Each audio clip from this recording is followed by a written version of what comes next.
आणि धो-धो बरसल्यानंतर खरं तर आज मराठवाड्यातला पाऊस काहीसा ओसरलेला आहे, मात्र अनेक ठिकाणची पूरस्थिती मात्र अजूनही कायम आहे। 2 दिवसांपासून बरसणाऱ्या मराठवाड्याची तहान परतीच्या पावसानं मिटवली आहे। उस्मानाबादमध्येही तुफान पाऊस झाल्यानं तेरणा धरण ओव्हरफ्लो झालंय। शहरातल्या भोगावती नदीला पूर आलाय। शहरासह जिल्ह्यातले सगळे तलाव, नदी, नाले ओसंडून वाहत आहेत। तर तिकडे बीडमध्ये बिंदुसरा नदीच्या पाण्यानं अख्खं बीड पाणीदार झालंय।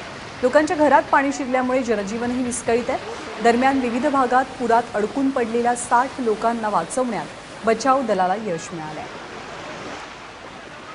आपले प्रतिनिधी कृष्णा केंडे सध्या आपल्यासोबत आहेत। कृष्णा, मराठवाड्याचं काय चित्र आहे?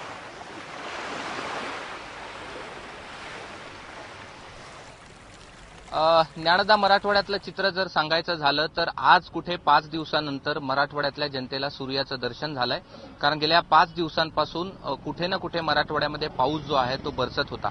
आता मी जे आहे मांजरा नदीच्या काठावरती आहे आणि आता देखील ही नदी दुथडी भरून वाहते आहे। मांजरा धरण जे आहे त्याचे दरवाजे 2.5 मीटरनं या ठिकाणी उघडण्यात आलेले आहेत आणि त्यामुळे हे जे नदी प्रवाह आता जो क्षमतेनं वाहताना दिसतोय त्याहीपेक्षा इथे थोड्या वेळानंतर पाणी पोहोचल्यानंतर अधिक क्षमतेनं हे नदी पात्र आपल्याला वाहताना दिसेल। निशांत भद्रेश्वर आहेत, आपण त्यांच्याकडनं जाणून घेऊयात ज्ञानदा की लातूर जिल्ह्यातली काय स्थिती आहे आणि पुन्हा आज किती गावांना सतर्कतेचा इशारा दिलाय, काय सांगशील निशांत?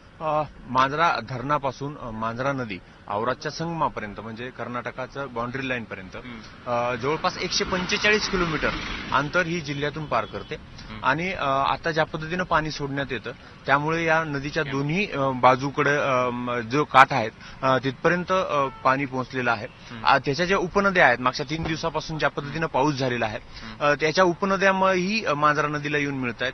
त्यामुळे ज्या ठिकाणी हे संगम होतो त्या ठिकाणी पाणी मोठ्या प्रमाणात वाढेल आणि आजूबाजूच्या शेतात जाईल अशी परिस्थिती निर्माण झालेली आहे। नदीकाठच्या सर्व गावांना प्रशासनानं सतर्कतेचा इशारा दिलेला आहे आणि त्याच पद्धतीनं आजूबाजूची जी गावं आहेत तिथे वेगवेगळ्या संघटना असतील किंवा सरकारी अधिकारी असतील यांनी योग्य पद्धतीनं काळजी घेण्याच्या सूचना केलेल्या आहेत। नक्कीच ज्ञानाला बघितलं तर लातूर जिल्ह्यामधली ही स्थिती आहे आणि सुदैवानं एक गोष्ट चांगली आहे की पाऊस जो आहे तो थांबलेला आहे आणि त्यामुळे आज संध्याकाळपर्यंत जी पूरस्थिती सध्या पाहायला मिळते त्यातून ती सुद्धा निवळलेली आपल्याला पाहायला मिळेल। ज्ञानदा, नक्कीच म्हणजे संध्याकाळपर्यंत आणि उद्या सकाळपर्यंत जनजीवन पूर्णतः सुरळीत होईल असं आपण म्हणू शकतो।